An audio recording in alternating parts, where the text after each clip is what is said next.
in whom there is no guile. Nathanael said unto him, Whence knowest thou me? Jesus answered and said unto him, Before that Philip called thee, when thou was under the fig tree, I saw thee. Nathanael answered and said unto him, Rabbi, thou art the Son of God. Thou art the King of Israel. Jesus answered and said unto him, Because I said unto thee, I saw thee under the fig tree, believest thou? Thou shalt see greater things than this. The whole story here is about somebody finding Messiah and bringing another fellow. Somebody finding Messiah and bringing another fellow. And as they come to prove that Jesus is the Messiah, he had to tell them about them. He had to tell them of their past. He had to tell them who they are. He had to recognize that these ones are Israelites in whom there is no guile. The Bible says, Nathanael said, if you know everything about me, you are not Jesus of Nazareth. You are Jesus, the Son of the living God. You are Messiah. I want you to be rest assured. Your case is settled in this Rhema feast. Whatever brought you here is settled in this Rhema feast. John chapter 1:29. The next day, John seeth Jesus coming unto him and saith, Behold the Lamb of God, which taketh away the sins of the whole world. The Messiah, salvation, redemption, our liberator. Let us quickly look at, I will leave so many things because I have 20-something minutes, but I will just give you matter at the tomb of Lazarus. John chapter 11:27. As soon as Martha recognized that this is Messiah, story changed. At the tomb of Lazarus, as soon as Martha recognized, thou art the Son of the living God, thou art Christ, the entire story changed. By the tomb of Lazarus. But ladies and gentlemen, the one that excites me most is Luke chapter 4, verse 41. Demons recognize him. That's why you cannot be a Christian and be under demonic influence. You cannot be a Christian and be under demonic bondage. Every bondage shall be delivered in this meeting. You shall be set free. Because demons recognize the theme of this meeting. Luke chapter 4:41 says, demons also were coming out of many people shouting, You are the Son of God. That was the introduction of Jesus. You are the Son of God. You are the Son of God. But he rebuked them and would not allow them to speak because they knew that he was the Christ. If demons know that he is the Christ, why is it that you don't know that he is the Christ? If demons recognize the theme of this meeting, then we must pay attention. They understand the controversy is on this title. It's about this title. Demons, we are saying, you are the Christ, the Son of the living God. Even in Jesus' trial, Luke chapter 22, 66 to 70, the center of his trial was, are you the Messiah? The center of his trial was, did you say you are the Son of God? That means over 2,000 years ago, the theme of Rhema Feast 2023 was under trial. Under serious trial. Are you the Son of God? Are you the Messiah? Jesus said, you have said so. In his resurrection, I'm running you down his ministry, his crucifixion, and his resurrection. Everything was centered on the theme of Rhema Feast. During his resurrection, we see Matthew 27, verse 54. When the centurion and those with him who were guiding Jesus saw the earthquake and all that had happened, they were terrified and they exclaimed, Surely, surely, surely, he was the Son of God. His death and resurrection affirmed This title, Messiah, he is the Son of God. Can I hear amen? Let me go to the final stage of this preaching. In Matthew chapter 1, I saw categories of people. And those categories could be here. Number one, the mercy of God in the genealogy of Jesus teaches us, number one, restored identities. Matthew chapter 1 tells us that Messiah restores identities. If you look at every name associated with Jesus' genealogy, they were broken men and women. They were men and women that had no reputation, so to say. They were women and men that had limitations in character and conduct. They were men and women that ordinarily in our society we would have condemned and judged. But in genealogy of Jesus, Matthew chapter 1, the Bible tells us in Hebrew 2:11 that he is not ashamed to identify with us. He's not ashamed to call us his brothers, his sisters, his brethren, no matter how terrible we are. Messiah is willing to identify with you. Look at David, an adulterous man and a murderer. Yet, by grace, is called the man after God's heart. Abraham found substitute in Hagar. And that substitute and temporal pleasure has put the world in pain till today. Yet, is a man that was a friend of God. Because of Matthew chapter 1. Jacob, a liar, a cheat. But by the grace of God, through him, the nation of Israel was born. We talk about Judah and Tamar story. You know what happened in that place. Yet, the scepter has come from Judah. We talk about Ruth, a Moabitess, from a cursed and outcast lineage. People that the Bible says can never access grace, can never see salvation. Today, Ruth is in the genealogy of Jesus Christ. You can find yourself in his genealogy. We talk about Bathsheba, a husband snatcher of the highest order. Husband snatcher, sophisticated. And on top of being a husband snatcher, a scheming mother.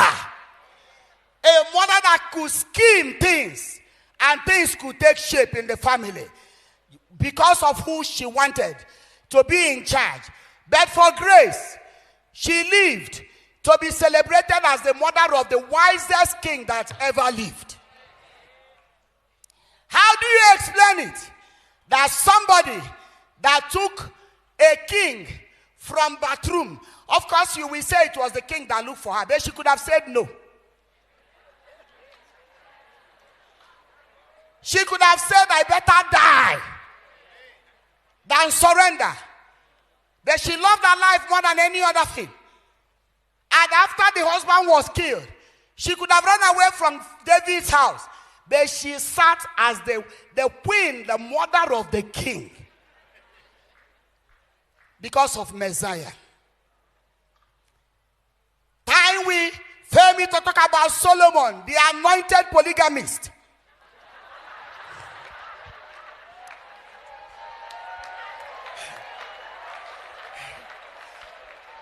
In the history of human race, no man can compete with Solomon.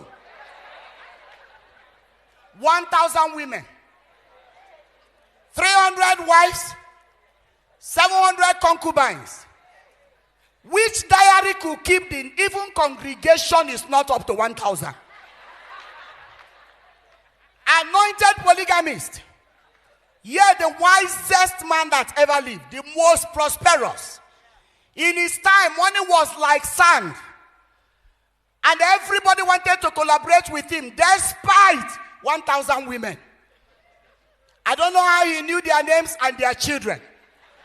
I'm sure when you arrive, he said, how many children do you have? The woman will say, my name is So and so, number 100. Okay, so how many children?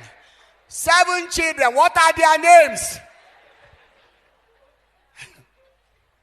But the genealogy of Jesus is saying something to us.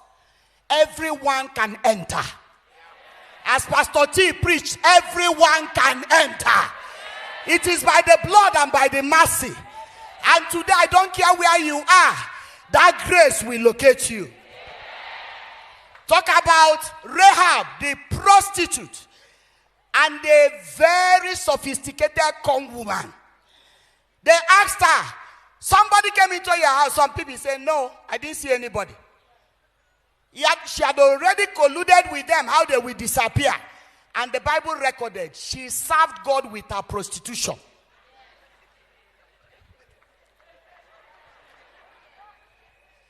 What does that tell you?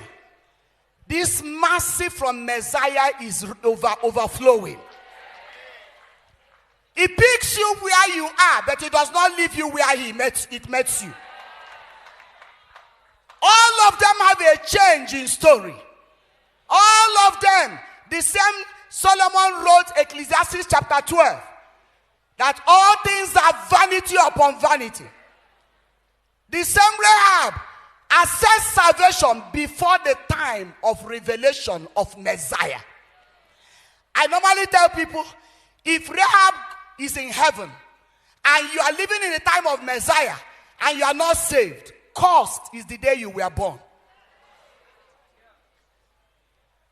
A prostitute that never met Messiah, but by faith assessed the blood. The red scarlet was the blood. She not only assessed salvation, but secured salvation for her entire family. You are not in Rhema for yourself alone. You are not in Rhema for yourself alone. Why? Ephesians chapter 3, 14 to 15 says, for this cause I bow my knees unto the Father of our Lord Jesus Christ, of whom the whole family in heaven and earth is named. The question I want to throw to you today is your family named after Jesus Christ? Is your family, your entire family, named after Messiah? So Matthew chapter 1 tells us that God can restore broken identity, lost identity, marginalized identity, corrupted identity.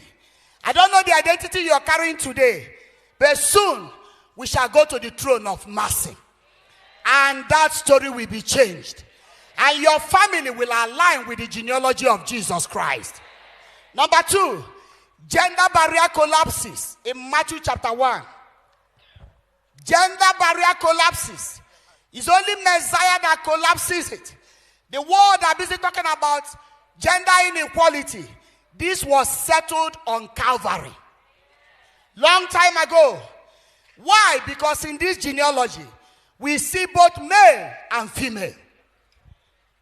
I know if they had gone according to Jewish tradition, no female name would have entered into this genealogy. They would have said a certain woman. A certain woman. But thank God that the scripture is uttered by the Holy Spirit through the hands of men. So if you are a male or a female, everyone has access, direct access, equal access to Messiah. Because Galatians chapter 3, 26 to 29 tells us that there is neither male or female. We are all Abraham's seed. Yesterday I explained how we are Abraham's seed. I thank God that Jesus was rejected by the Jews. It was because of that rejection that you and I today can have access into the throne of grace and mercy. This is recorded by John in John chapter 1 verses 11 and 12. He said, because he came to his own, they rejected him. To as many as receive him, to them he has given the authority. To them he has given the power to be called the children of God. Whether female or male, our Messiah remains one. Number 3, ethnicity and nepotism collapse. By Matthew chapter 1, the theme of this meeting, every ethnicity, every nepotism, tribal wars, tribal sentiments, tribal affiliations, tribal wickedness, they collapsed, because in that genealogy, you will see the Moabites, you will see the Israelites, everyone under the influence of genealogy. And that's why in Ephesians chapter 2, 13 to 22, remember that yesterday I told you that when this thing was discussed in Thessalonica, the people in Berea were more honorable because they went home to search the scriptures. And that's why I'm paying attention to scriptures. That this is a conference, a feast that is feasting on the word of God.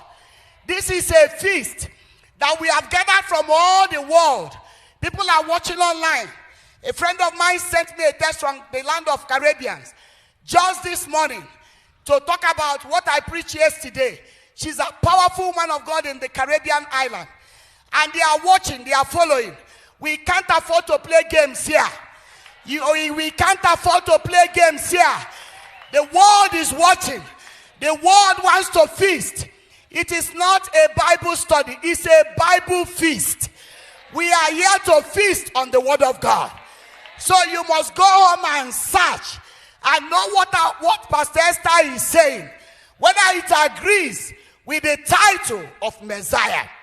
Ephesians chapter 2, 13 to 22 tells us that the Messiah has collapsed the wall of tribalism.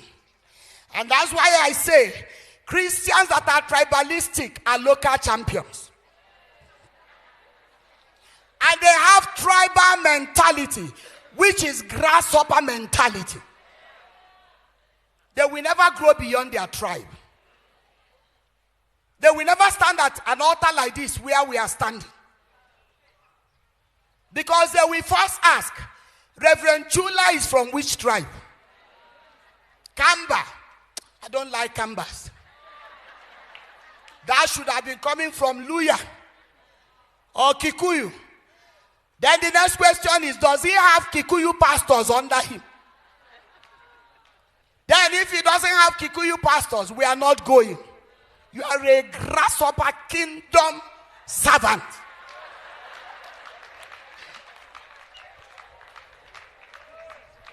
You cannot attend meetings based on tribe. The kingdom is beyond tribe. The kingdom is beyond political affiliations. Of the increase of his government, there shall be no end. When you are invited in a meeting, don't ask whether there is a politician coming. Before that fellow became a politician, he's a citizen of Kenya. He's a child of God. Whichever political group they are, we are one in Christ.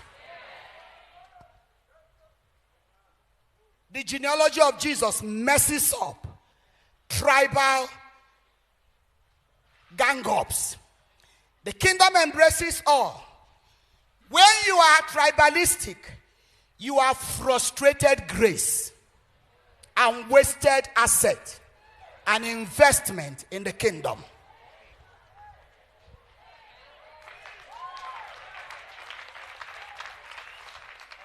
Acts chapter 2 answers to that. When the Holy Ghost baptism came in Acts chapter 2, the Bible says 120 people were in the upper room. We are in thousands here. 120 people in the upper room. And they were very quick to add, including women. And in case you doubt it, the mother of Jesus, Mary, was present. I always tell women in our women meeting, if Mary, the mother of Jesus, who met the Holy Ghost, carried Jesus for 9 months, delivered Jesus, had all the prophecies, could attend prayer meeting, where are you? Who is your son? 1 Peter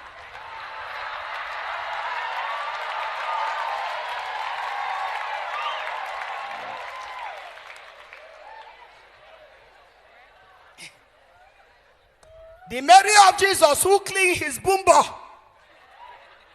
gave him breast milk. Notice when the first tooth came. In our time, change pampers. Could wait for the Holy Ghost. They only knew the day they arrived in Jerusalem. The day the Holy Ghost will come was determined by God. 50 days and 50 nights. 120 people were praying, send the promise. Send the promise. And they were very careful to write. The mother of Jesus was there. Your son is not Messiah. You won't come for meeting. You won't go for kesha. You won't come for prayer meeting. From January to December, you have not fasted one day. Your intestines are telling you, give me leave. Your teeth are saying, give me leave. Yet your children are in drugs. Your children are not doing well. But the mother of Jesus was in the upper room. Women, rise up.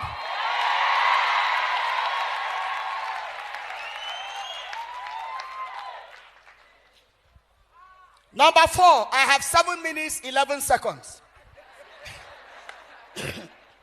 Number 4, socio-economic barrier collapsed or collapses. In that genealogy, kings were with prostitutes in one genealogy. Everybody became the same. That's what revival does.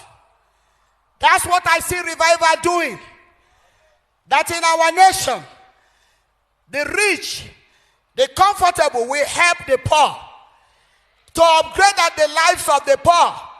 Structures and systems that will bring all of us food on the table will be there by prayer and by reasoning and wisdom. And at the end of the day, we can say this revival has blessed our nation. I told you last night that soon and very soon, when people are applying for visa to come to Kenya, it will not just be for tourism. It will be for spiritual impact. I told you last night that one day the nation cannot do anything without consulting the church. Why? Because the church would have taken the economy of the nation. Everywhere you go, who is the